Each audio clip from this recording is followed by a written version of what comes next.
Hoje são 11 de janeiro de 2026. Muitas polêmicas, muitas coisas acontecendo e a gente vive de polêmica muitas vezes, né? Algumas pessoas vão gostar do que falamos, outras não, mas a verdade é que a gente não pode viver com a preocupação de agradar a todos, né? Não tem como. Às vezes vão desagradar pessoas da nossa própria família. Mas como hoje é domingo, a gente precisa se voltar, né, para as Escrituras. E eu tenho aqui 3 textos muito interessantes que eu fico assim, pensando como Jesus, né, ele se preocupa com pessoas. A preocupação dele é com pessoas. A preocupação de Jesus não era com status, não era com glórias, né? Ele não queria ficar famoso, não. A preocupação dele era com pessoas. Ele queria que pessoas estivessem bem, mesmo sabendo que essas pessoas que se aproximavam dele futuramente iriam ser perseguidas, como ele foi, e muitas mortas, como ele foi, né? Infelizmente não iam ressuscitar logo, mas como ele mesmo prometeu, que no final de um tempo, né, que há um tempo para as coisas, eles iriam ressuscitar. Por exemplo, nós estamos vivendo um tempo que, conforme a Bíblia, chama-se o tempo da graça. O que é a graça? É você receber de Jesus, de Deus, coisas que você não merece. Entendeu? Coisas que você não merece receber, mas você recebe como a salvação. É de graça, né? E alguns estão desgraçados, porque não têm a graça e nem querem a graça. Às vezes a gente chama assim, esse é um desgraçado, porque ele faz tanta maldade, faz tantas coisas ruins, entendeu? Que ele não quer merecer a graça, que é de graça. Ele não quer merecer. E na verdade é que nós não escolhemos a Deus, Ele nos escolhe, né? Nós não escolhemos Jesus, Ele nos escolhe. Agora tem uma questão, né? Não é só a questão de Ele nos escolher, a questão é se eu vou querer, né? É essa que é a questão. Quando você pensa na vida passada, por exemplo, quem já conheceu Jesus como eu, você sabe exatamente como você vivia a sua vida desgraçada, né? Era uma vida desgraçada. Eu sei como era a minha vida, né? Assim, eu fazia tudo que eu bem entendia. E com Jesus não é assim. Nós temos total liberdade. Ele dá total liberdade. Porém, você não faz o que você bem entende. Você faz aquilo que agrada a Ele. E eu posso garantir uma coisa: tudo o que agrada a Ele certamente irá nos agradar na questão espiritual, né? E quando você fala assim, mas eu não vivo só do espiritual. Não, nós vivemos todo o tempo do espiritual. Tudo aquilo que é espiritual se transforma em material. Pode ser mal ou pode ser bom, né? Então, não pense você que as coisas que hoje existem, elas não vieram do espiritual. Elas primeiro existiram no espírito, depois elas se tornaram matéria. Tudo. Então nós trazemos as coisas, o próprio apóstolo Paulo fala isso, mas no livro de Hebreus ele fala bem mais claramente no capítulo 11, né? Eu não sei se foi Paulo que escreveu, para mim foi, para muitos não foi, né? O autor é desconhecido, mas no livro de Hebreus, no capítulo 11, fala justamente sobre a fé. Fé é questão espiritual, né? É acreditar naquilo que você não vê e ter a certeza que você já recebeu, né? E quando você faz isso, você recebe, porque você está exercendo um processo espiritual, um processo de fé. Pois bem, o que eu quero falar são 3 assuntos bíblicos, né, que estão inseridos no livro de João, no capítulo 4. Também ainda no livro que João escreveu, que é um evangelho sobre Jesus Cristo. João, o apóstolo, ele era um pescador juntamente com seu irmão André, mas Pedro, né? André não, e seu irmão Tiago, e tinha ainda os parceiros, né, que era Pedro e André, que também eram irmãos. Esses 4 se tornaram 4 discípulos e apóstolos de Jesus. E no livro de João, João é o único apóstolo que também ele não morreu de forma trágica, né? Não foi morto pela mão dos homens. Ele morreu de velhice. Os outros todos foram mortos. Por exemplo, Tiago, irmão de João, ele é um dos primeiros a ser morto, né? É um dos primeiros a ser morto. Muito bem. Então, João, ele deixa um relato muito importante, tanto no capítulo 4 como no capítulo 5, de Mateus. E ainda vamos ver também um outro relato, que esse relato já ele vai estar tanto no livro, só não vai estar no livro de João, do Evangelho de João, mas ele vai estar nos livros sinóticos, que é Mateus, Marcos e Lucas. Esse terceiro relato ele vai estar nesses 3 livros, né? Por que sinótico? Porque eles são muito parecidos, né? Eles são muito... os assuntos são tratados ali, apesar de que a figura de Jesus é tratada de forma diferente. Em cada livro, Jesus é tratado de uma forma diferente. Ele é tratado como rei, ele é tratado como homem, né? Ele é tratado como o Messias, como o Salvador.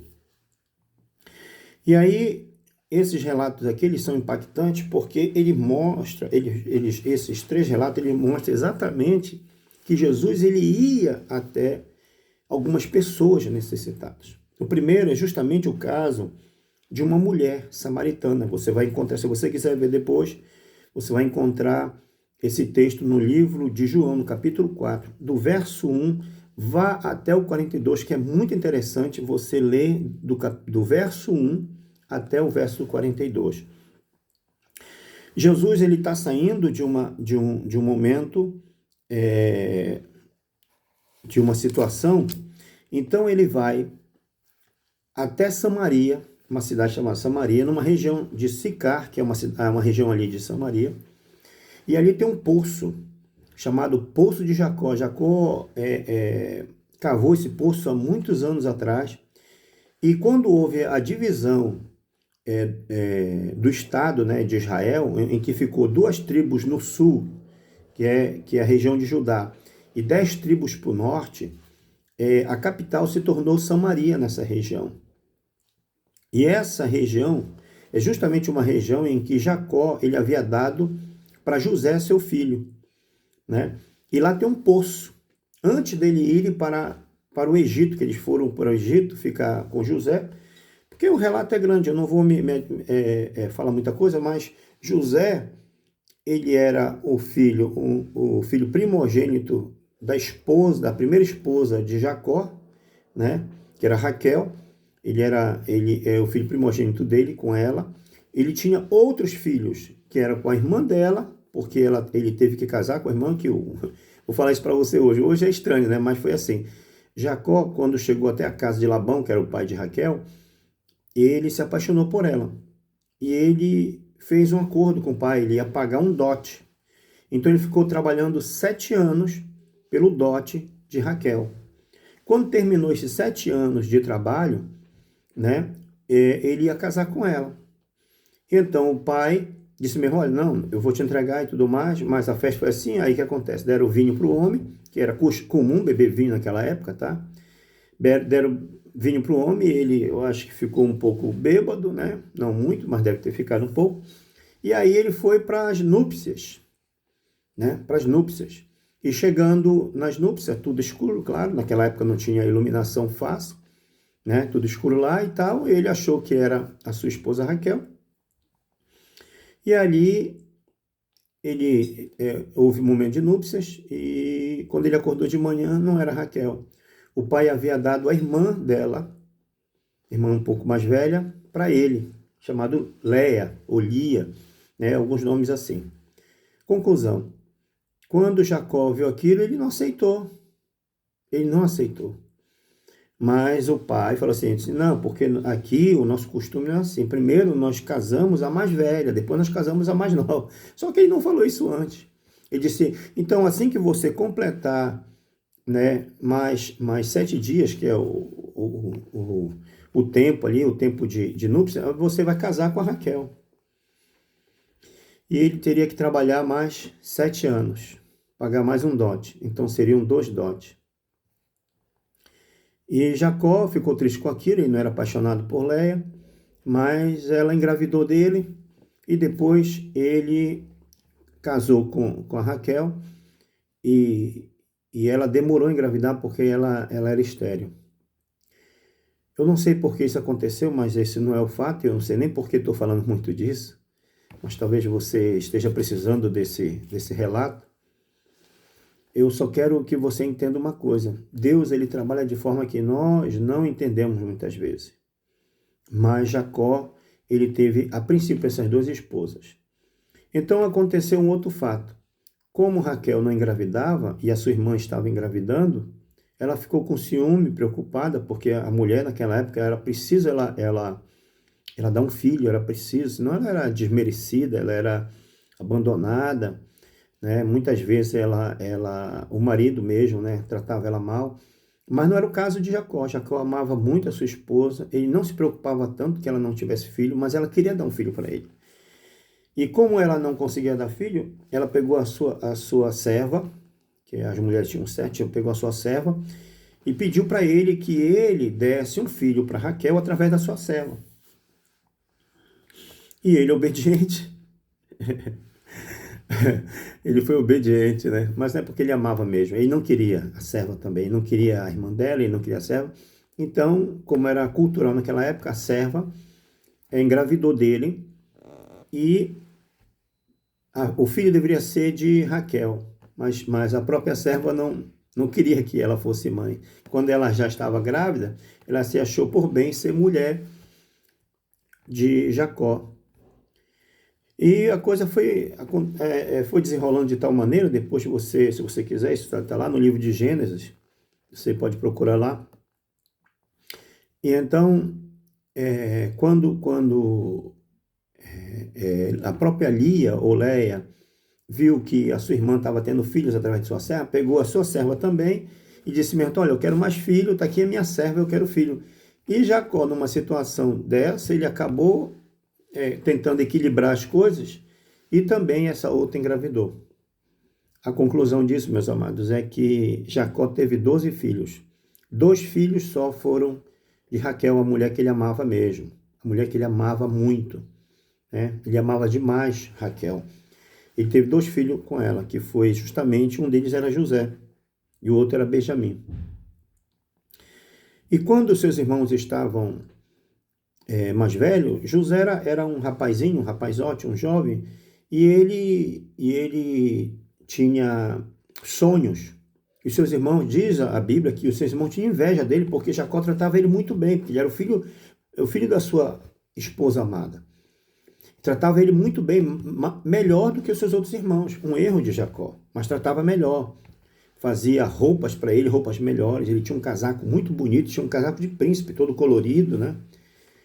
Naquela época era um casaco muito bonito, os outros vestiam roupa iguais, talvez todo mundo com aquela roupa do deserto, meio branca, tecido comum, sem cor, mas o de José era diferente, era cheio de cores. Só que José não tinha maldade no seu coração, e eles venderam seu irmão, né, para uma caravana de gente que passava no deserto, e José foi vendido como escravo. Primeiro eles tentaram matá-lo, né? E depois resolveram vendê-lo, porque houve ali uma discussão. Por exemplo, Benjamim, que era o primeiro filho mesmo de Jacó, que nasceu de Leia, chamava-se Rubem. E Rubem, ele disse que não deveriam matar o seu irmão, não deveriam derramar o sangue dele, porque ele era inocente. Tentou livrar ele de todas as maneiras. Jogaram ele num fosso, ou um poço, seco, claro, ele ficou ali. E depois seus irmãos inclusive o irmão dele direto, de Rubem, né, com Leia, tiraram ele dali e venderam ele por algumas moedas, não sei, para uma caravana que passava, e essa caravana vendeu ele no Egito. E quem comprou ele foi um camarada chamado Potifar, que era general de Faraó, e colocou ele como servo e escravo ali. Bem, o tempo desenrolou e tudo mais. Só sei que, para encurtar a conversa, Jacó acaba se tornando governador, porque Deus era com ele. A Bíblia diz assim, que Deus era com ele. E tudo que ele tocava, Deus abençoava, porque ele era um jovem que se voltava para Deus. Imagine você, ele caminhando no deserto, com certeza, no mínimo amarrado com cordas, se não com corrente. E naquela época se fazia muito assim, amarrava as mãos, os pés e o pescoço. Era uma corrente completa, ia do pescoço para as mãos, das mãos para as pernas, e a pessoa andava daquele jeito ali, de forma terrível. Bem, a questão é o seguinte, é que José, como ele confiava muito em Deus, ele buscou, né, força em Deus, e Deus foi o abençoando.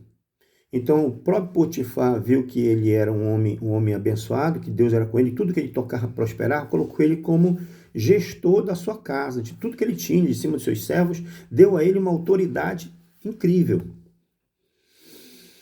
Prosperou. Porém, a mulher daquele homem também se engraçou dele, porque a Bíblia diz que ele era muito formoso, né? E a Bíblia diz que todos os dias ela chamava ele para ele se deitar com ela. Como ele era um jovem temente a Deus, ele mesmo disse para ela, disse mesmo, olha, o meu senhor, o meu patrão, que era Potifar, me deu liberdade sobre tudo, mas não sobre você. E como eu não temeria isso, e como eu poderia pecar contra o meu patrão, e também como eu poderia pecar contra o meu Deus? A Bíblia diz que a mulher segurou ele, já com certeza sem roupa, segurou ele, agarrou mesmo, e claro, qualquer homem se sente tentado, né? Qualquer homem, ele deve ter se sentido tentado, porém tinha um temor, né? Ele tinha um temor de Deus. E a Bíblia declara que ele estava com uma capa, ela estava segurando a capa dele, ele se soltou da capa e correu. A segunda capa, inclusive lá, quando ele foi preso pelos seus irmãos, tiraram a capa dele. Tiraram a capa dele, mancharam de sangue, levaram para o seu pai, disseram que o animal tinha matado ele e não encontraram o corpo. Seu pai chorou muito, ficou muito depressivo, porque o seu filho amado havia morrido. E de novo, a mulher agora, mais uma traidora, arranca a capa dele, entendeu? E o acusa de que ele tentou molestá-la. Ele foi preso por causa disso. O esposo dela veio, prendeu ele. Talvez prendeu por causa do nome dele, mas com certeza eu acredito que ele não confiava nela tanto. Porque se ele acreditasse inteiramente nela, ele teria mandado matar ele rapidamente. Porque ele era um estrangeiro, era escravo, teria mandado matar ele. Bom, ele ficou preso, e essa prisão dele durou 4 anos, mas lá dentro da prisão, o próprio carcereiro, né, colocou ele para trabalhar, porque ele era uma pessoa assim, né, ele era predisposto a ajudar, ele não ficava amargurado, ele não ficava lamentando com ninguém. Se ele tinha que lamentar alguma coisa, ele lamentava com Deus, ele chorava diante de Deus, ele orava, ele não sabia o que estava acontecendo, mas ele se mantinha fiel a Deus. E o que acontece? Quando ele está dentro da prisão, a Bíblia diz que também ali na prisão Deus estava abençoando ele, abençoando tudo lá. E aí foram presos também 2 servos de Faraó, era um copeiro e um padeiro. E eles estão ali presos, né? E os 2 tiveram um sonho na mesma noite, tiveram sonhos. E o copeiro sonhou, né? E o sonho que ele teve perturbava muito ele, o padeiro também. E José se interessou por aquele sonho e disse: olha, me conte, porque eu posso entender o sonho e te dar a explicação, porque ele não entendia o sonho. E o copeiro mor do faraó contou para ele: olha, eu sonhei assim.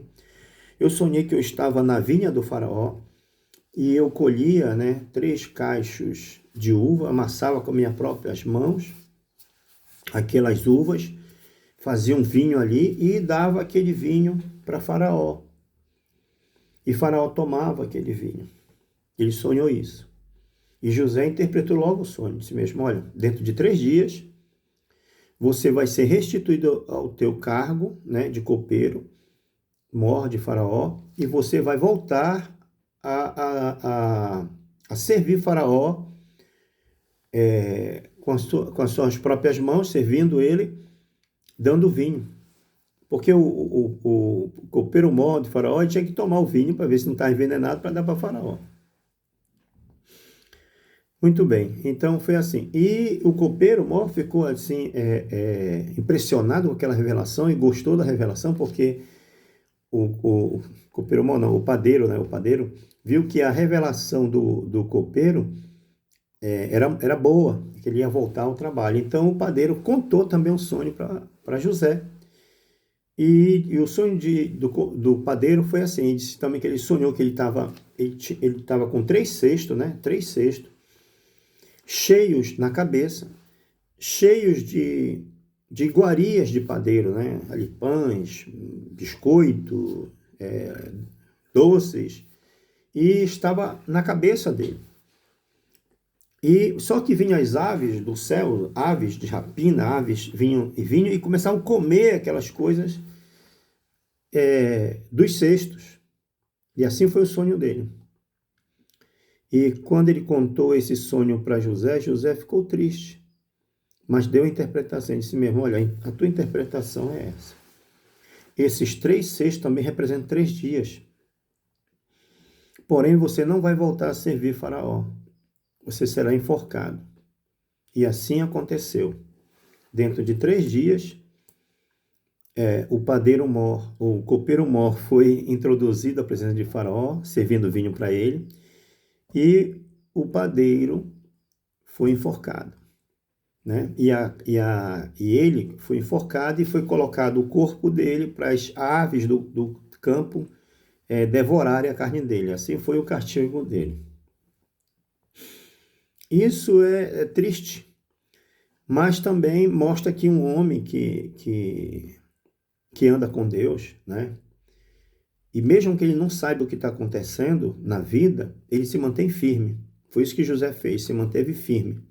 Não se corrompia, não se vendia, não se entregava às suas próprias paixões, mas se mantinha.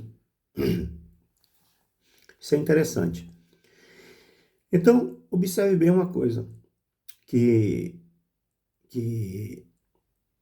aquilo ali, para José, era assim, emocionante dele poder ter as revelações, mas ele sabia que ele continuava preso. Porém, ele falou para o copeiro do rei, né? E disse, meu irmão, olha, quando você estiver na presença de Faraó, diga para ele que eu sou inocente, que eu fui colocado aqui por uma acusação injusta. Fale com ele, por favor.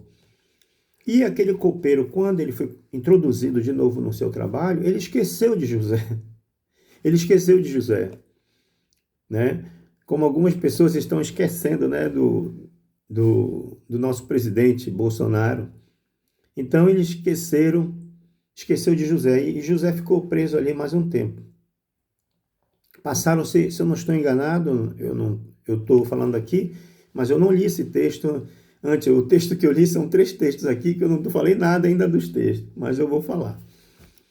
Então, assim, eu não li agora, né? Já li muitas vezes antes. Mas os detalhes, às vezes, a gente precisa ler de novo para pegar os detalhes. A Bíblia é muito grande, a gente precisa estar lendo ela sempre, constante, né? Tem pessoas que já leram a Bíblia mais de 20, 30... Eu vi um senhor que ele leu 80 vezes. Eu não cheguei a ler nem 15 vezes, já li 11 vezes, mas mesmo assim você não domina tudo. Muito bem. Às vezes se você faz um vídeo como esse que eu estou fazendo direto, às vezes você até erra alguma coisa. Mas bem, vamos lá. Então José ficou preso ali. E o copeiro esqueceu de José. Só que Deus não esquece da gente. Deus não esquece de nós. Se nós nos mantermos firmes, fiéis, né? A Bíblia diz que nós temos que nos tornar incorruptíveis. Olha só essa palavra, incorruptíveis. Isso não é fácil. Isso é difícil, mas é possível em Deus. É possível em Deus, com Ele. É por isso que quando Jesus ele se encontra com Nicodemos, que também lá no livro de João, no capítulo 3, ele diz assim, Nicodemos, olha, Aquele que é nascido de carne é carne, mas aquele que é nascido da água e do Espírito, esse é Espírito. Ou seja, se nós aceitamos a Cristo e andamos com Ele, nós nos tornamos não somente carne, mas nos tornamos espirituais. E por esse motivo, é mais fácil nós vencermos o pecado. Quem não está em Cristo não vence o pecado. Tá? Quem está em Cristo e se deixa seduzir pelo pecado é porque quer. Ele teve uma escolha. Nós temos a escolha. Muito bem. Como José. José não teve a escolha de se deitar ou não com a esposa de Potifar? Teve, mas ele não fez. A escolha. O que predominou nele? O temor, a honra, o amor por Deus. Né? Isso predominou nele. Bem, e outra coisa importante, ele poderia fazer. Ele estava ali sozinho, a Bíblia diz que ele estava sozinho na casa, sozinho, e não se aproveitou da situação. E aí, Deus não esqueceu de José. Faraó teve um sonho terrível para Faraó. O sonho é interessante, né? Porque diz assim, que Faraó, na sua cama, teve 2 sonhos, né? Ao mesmo tempo. O primeiro sonho, ele viu que umas vacas saíam do rio. 7 vacas, gordas, formosas, à vistas, vacas muito bonitas. 7 vacas. E depois saíram mais 7 vacas, mas essas eram diferentes, eram feias, magrérrimas, porém famintas demais. E essas 7 vacas magras, né, feias, elas vinham e devoravam as 7 vacas gordas. Aquilo assustou muito o Faraó. Ele acordou apavorado. E depois, Faraó voltou a dormir e ele teve mais um sonho. Ele viu que de uma árvore de milho surgiam 7 espigas, né, formosas, grandes, bonitas, cheias de milho, 7 espigas maravilhosas. E dessa mesma árvore também surgiam 7 espigas, mas espigas de milho queimadas, tostadas, feias, destruídas. E essas espigas, né, criavam ali, não sei como no sonho dele, mas ele viu isso, elas devoravam as espigas boas. Devoravam os milhos bons, né, as espigas boas. E aquilo também era terrível para ele. Ele acordou ali com aquilo assustado. Então ele rapidamente mandou chamar os seus entendidos, os sábios, né? Ele chama sábios, pessoas importantes do seu governo, e não havia ninguém que interpretasse esse sonho. Ele ficou desesperado, porque ele queria saber o que significava esse sonho. Ele sabia que esse sonho era importante, e ele ficou preocupado com aquilo ali. Então, o copeiro, isso é importante de fazer o bem para as pessoas, né? Ele esqueceu por um tempo, que havia um tempo determinado também. Às vezes a gente queremos que as coisas aconteçam no nosso tempo e não vai acontecer. Vai acontecer no tempo determinado. Tá? E então aconteceu o seguinte, que o copeiro lembrou de José, que estava na prisão. E ele falou para o faraó. Ele servia na mão de faraó o vinho. E disse, meu senhor, quando eu estava preso na prisão, eu e o padeiro, aconteceu da gente também ter os sonhos e tal. E lá tem um jovem preso dos filhos, né? Dos filhos dos judeus ali de Israel, dos hebreus, ele falava hebreus, perdão. Nesse período chama só de hebreus. Porque Israel, ele tem 3 nomes. Eles têm nome de hebreus, judeus e Israel. Tá bem? Isso é outra história, depois a gente conta mais. Por que esses 3 nomes? Muito bem. Dos filhos dos hebreus, e ele interpretou o meu sonho, e do jeito que eu sonhei, ele interpretou e aconteceu. E do jeito que o padeiro sonhou, ele interpretou e aconteceu. Então o faraó ficou alegre com isso e mandou chamar José e tiraram ele rapidamente da prisão, arrumaram ele, com certeza tiveram que cortar o cabelo dele, fazer a barba. Bom, deram uma arrumada nele para ele poder estar na presença de faraó. E ele foi lá, e faraó contou o sonho para ele. E José ficou assim preocupado com o sonho, mas revelou, e ele disse mesmo, meu senhor, esses dois sonhos, na verdade, são um só. Porque a urgência de Deus cumprir o que foi determinado. E o sonho que você teve foi uma revelação de Deus. Deus está dizendo para você o que ele vai fazer nesses 7 anos. Virão 7 anos, as 7 vacas e as 7 espigas boas, né? As 7 vacas gordas e as 7 espigas boas significavam 7 anos de muita fartura, de muita prosperidade no Egito, como nunca eles tinham visto. E também as 7 vacas magras, né, feias, que devoraram as 7 vacas gordas, e as espigas feias, que devoraram as espigas boas, também seriam 7 anos de muita fome. E Faraó se espantou, né, com aquilo, porque José ainda acrescentou e disse mesmo, olha, a fome será tão devastadora, tão terrível, tão cruel, que os 7 anos de muita fartura que terá o Egito serão esquecidos por causa da terrível fome que virá. E eles ficaram muito preocupados porque nunca havia acontecido algo assim de 7 anos de fome. Então, imagina, havia talvez um ano de seca, de fome, alguma coisa assim, alguma coisa dessa maneira, de seca principalmente, porque se tem muita seca, não tem plantação. Se não tem plantação, não tem o alimento suficiente, né? Tanto para os homens como para os animais. E se o animal não come, ele morre. E se ele morre, também não tem carne. Então o faraó ficou demais desesperado e começou a perguntar o que eles poderiam fazer, né? Quem tinha uma ideia, o que eles poderiam fazer? E o próprio José disse mesmo, olha, separe um dos homens entendidos, um dos seus homens que sejam capazes.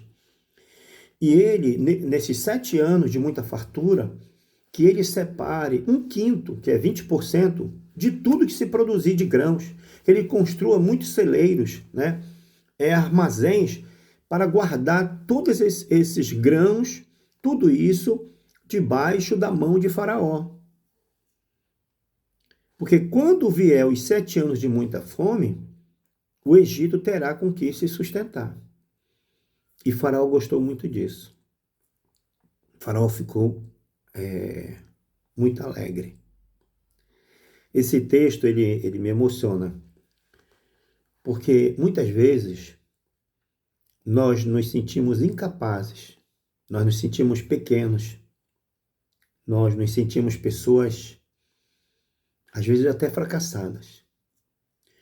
Imagine só você, né? Você, como José, está preso, né? Está preso e achando que é o fim, acusado de forma injusta, preso sem ter culpa, está lá no cárcere. E mesmo assim, lá preso, você ainda quer fazer o bem, como ele fez o bem. Procurar trabalhar, procurar fazer as coisas certas, porque ele teme a Deus. Ele não estava revoltado, ele estava triste.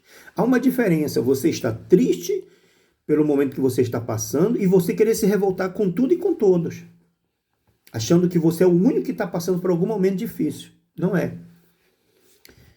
E então, aquele momento ali vai se revelar algo muito maior que Deus tinha para a vida de José. Mas esse processo demorou e não foi fácil. Então o faraó vira para todos ali e disse mesmo, onde nós encontraríamos alguém que tem o espírito dos deuses, ele fala dos deuses, né, porque eles não tinham entendimento, mas que tem o espírito de Deus e que tenha tamanha sabedoria. E disse, você será esse homem. Então José se tornou o governador do Egito. E Faraó diz exatamente, eu serei Faraó, ou seja, eu terei o governo somente no trono, mas ninguém levanta o pé ou vai abaixar o pé sem que você dê ordem. Você imagina isso?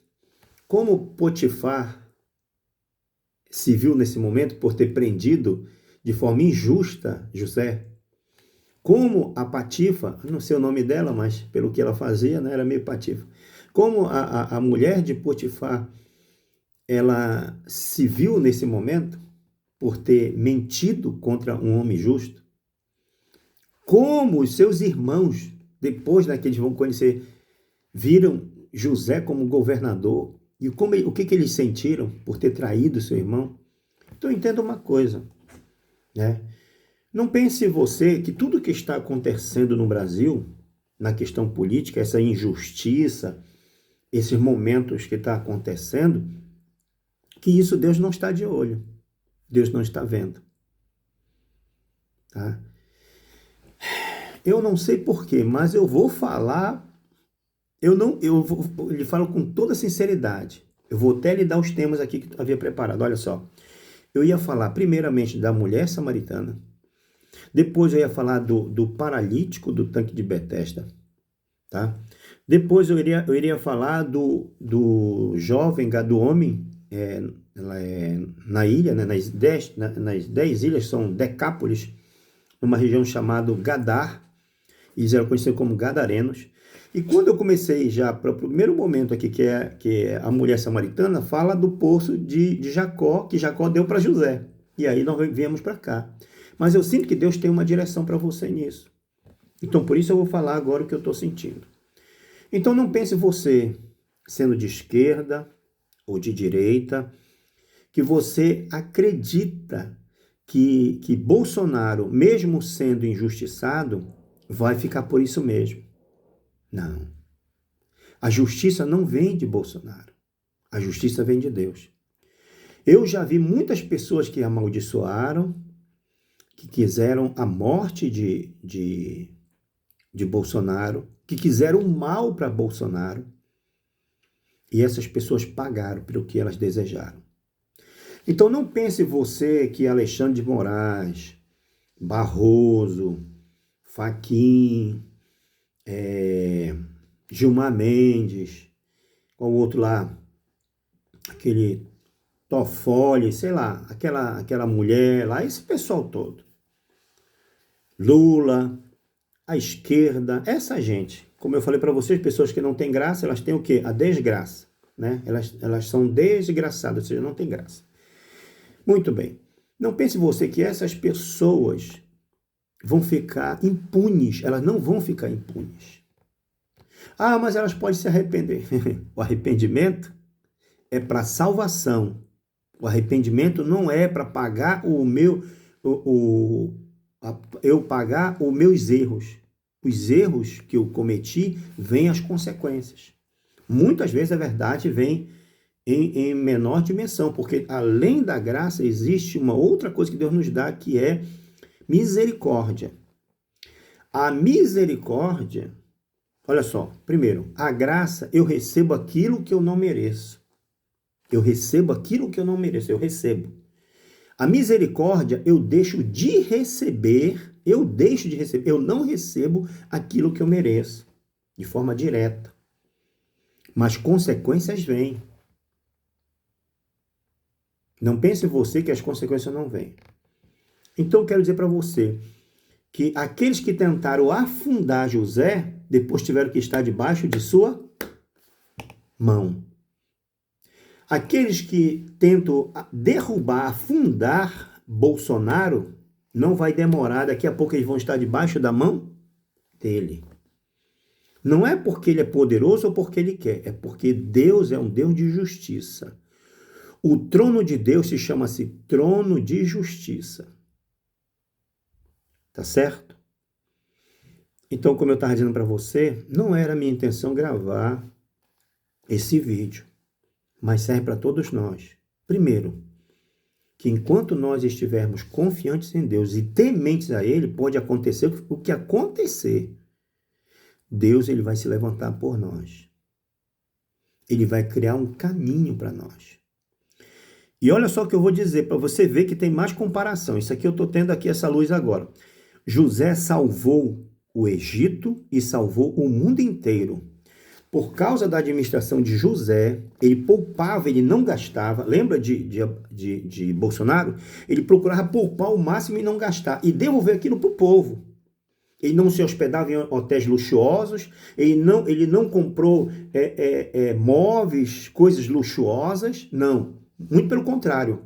Até lá no palácio que ele foi morar, que é a casa do presidente, ele levou os móveis da sua própria casa. Ele e a Michelle levaram os móveis da sua própria casa, usaram os móveis da sua própria casa, não gastaram milhões do povo para ficar luxando.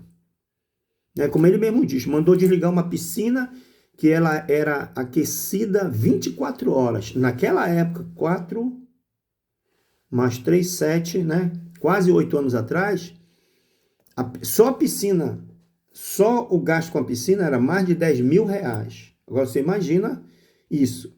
Eu não sei se era mais de 10 mil reais. Ele mandou desligar aquilo. Por que ele mandou desligar? Ele poderia ficar naquela piscina com água quentinha todo o tempo. Por que ele mandou desligar? Porque ele queria poupar para o povo, para o Brasil. Então o que José fez? Ele começou a guardar 1/5 de tudo que se produzia. E quando acabou os 7 anos, veio a fome. Bem, eu acredito que o primeiro ano, talvez o segundo ano, as pessoas tinham alimento. Mas depois disso elas não tinham mais. Aí o que elas fizeram? Elas iam até o Egito para comprar. Elas compravam alimento. Então talvez compraram por 1 ano, por 2 anos, mas o alimento se esgotou. O alimento não, o dinheiro dela se esgotou. Então o que foi que elas fizeram? Elas começaram a trazer animais. Traziam animais por alimento. E José trocava alimento por animais. E o Egito ele ia só crescendo, só enriquecendo. Muito bem, talvez acabou os animais. Foi o que eles fizeram? Trouxeram as terras. Disseram, olha, nós queremos negociar a terra porque nós estamos com fome ainda, talvez já nos próximos. E José comprou também as terras deles, comprou as terras e dava alimento para eles. Olha, nós queremos ser teu escravo. Ele disse, não, vocês não vão ser escravos de ninguém. Observe bem uma coisa, a diferença. Se fosse um governante egípcio ali, ele dizia, agora vocês são todos nossos escravos. Mas José não, ele disse, não, vocês não vão ser nossos escravos. Eu vou devolver a terra para vocês, vou dar grão para vocês, vou dar condições para vocês plantarem. E vocês vão plantar e vocês vão continuar devolvendo para o Egito como se fosse um imposto, 1/5, né? Naquela época 1/5. Quanto nós pagamos de imposto? 50%, 60%, 70%? Tem produto que a gente paga 70% de imposto, tá? Por exemplo, aqui, né? Café com Jesus. Meu café já está até gelado, né? Mas nem café quente. Por exemplo, num único produto, a gente paga 70%. O que deveria ser, por exemplo, uma xícara dessa. Aqui na Europa, 1 euro, né? 1 euro uma xícara dessa. 1 euro vezes 1,20 €. 1 euro uma xícara dessa. Ela no Brasil, vamos dizer que fosse o preço dela, eu vou chutar aqui, não sei quanto tá, 8 reais. Né? 8 reais uma xícara, mas na verdade não era para ela ser 8. Era para ela ser, por exemplo, 4,80, se fosse 20% só de lucro, de imposto. 20%, 4,80, não seria 8. Né? 8 seria 100%. Então, estou dando aqui mais ou menos uma ideia que a porcentagem não está bem calculada, né? Mas você tem uma ideia. Seria, vamos dizer que seria uns 4 e alguma coisa. Então, José não se aproveitou do momento para escravizar o povo, para explorar o povo. Não, muito pelo contrário. O momento era de muita sabedoria e tinha que haver organização, porque os 7 anos foi de destruição daquilo que havia sendo construído. Você liga as coisas? Bolsonaro teve 2 anos de pandemia. Ele não pôde fazer quase nada. Ainda mais com as sentenças do STF sobre ele. Teve praticamente 2 anos para trabalhar. Mas o que ele fez nessa época de desgraça? Ele poupou. Ele não gastava nada. Eu me lembro que uma vez ele foi para o Japão, ficou num quartinho lá que era $100, $50, se eu não me engano. $50 a diária. Ele ficou naquele lugar e ainda levou sua própria comida, né? O seu miojo. Levou ali o seu miojinho, sua panela. E ele poupando dinheiro do povo. Michelle não ficou se vangloriando por estar num lugar, por estar no outro, ela quase não ia mesmo, né? E nem comprando coisas luxuosas. Não houve um caso de escândalo no governo de José. Não houve nenhum caso de escândalo no governo de Bolsonaro. Os homens que com certeza José colocou para trabalhar eram homens dignos, honestos, íntegros, incorruptíveis, e fez o Egito prosperar. E isso salvou o mundo inteiro, porque pessoas do mundo inteiro teve fome no mundo inteiro, não foi só no Egito. Não foi só naquela região da África, foi no mundo inteiro. Então pessoas de todas as regiões vinham comprar no Egito, porque tinha um homem sábio governando o Egito. Eu quero dizer para você, nós precisamos de homens, primeiramente com sensibilidade por pessoas como Bolsonaro, né, que ia nas casas para ver como as pessoas estavam. Quantas pessoas não foram beneficiadas diretamente? Eu quero chamar a atenção para nós, eu sou do Norte, e os meus irmãos do Nordeste, conheço muita gente do Nordeste, gente boa, gente trabalhadora. Muitos já conheci aqui, a Europa está cheia de nordestinos, gente que trabalha demais, né? Gente bom de trabalho, mas foram iludidos, como muitos de nós fomos iludidos pela mentira satânica de um cara chamado Lula, que só fazia promessa, promessa, promessa. Até hoje está fazendo promessa. No primeiro governo dele, ele disse: ai, eu vou ficar muito feliz quando eu terminar o meu governo, não tiver mais nenhuma pessoa passando fome, pelo menos tomando um café, almoçando e jantando. Milhares de pessoas com fome, quando terminou o primeiro. Terminou o governo da Dilma, milhares de pessoas com fome. Agora aumentou a fome. Por quê? Porque eles são corruptos. Porque eles desviam aquilo que é do povo. O governo não trabalha para si, ele trabalha para administrar aquilo que é do povo. O imposto não é do governo, o imposto é do povo. Aquele dinheiro é como se fosse um investimento para fazer melhorias. É como se eu pagasse esse dinheiro para uma pessoa capaz, uma pessoa que realmente tenha condições de fazer melhorias na minha casa, na minha rua, no hospital que eu vou, nas escolas para meus filhos, na segurança pública. É para isso que deve servir o imposto. O imposto não é para o engenheiro ou para o médico. Ou quem. Eu estou falando de pessoas que fazem o trabalho, né? Está viajando de avião, de helicóptero, está indo em shopping, comprando joias, comprando roupas. Não. Não é nada disso. Para isso, você vai ter um custo com o engenheiro, você vai dar um salário para ele. O salário dele é para ele gastar com ele. Tá? Se eu quero que ele viaje para qualquer parte do mundo e eu posso pagar, então realmente eu vou pagar um avião que ele possa, mas nas condições que eu posso, ou seja, os impostos têm que ser nas condições que o povo pode pagar. Não é hotel de 5 estrelas, de 7 estrelas, de 10 estrelas, não sei nem se existe isso, mas parece que existe de 7 estrelas, né? Não é eu estar viajando para Dubai, para Paris, para tudo quanto é lugar, não. Os impostos é do povo. Não é do governo, sabe?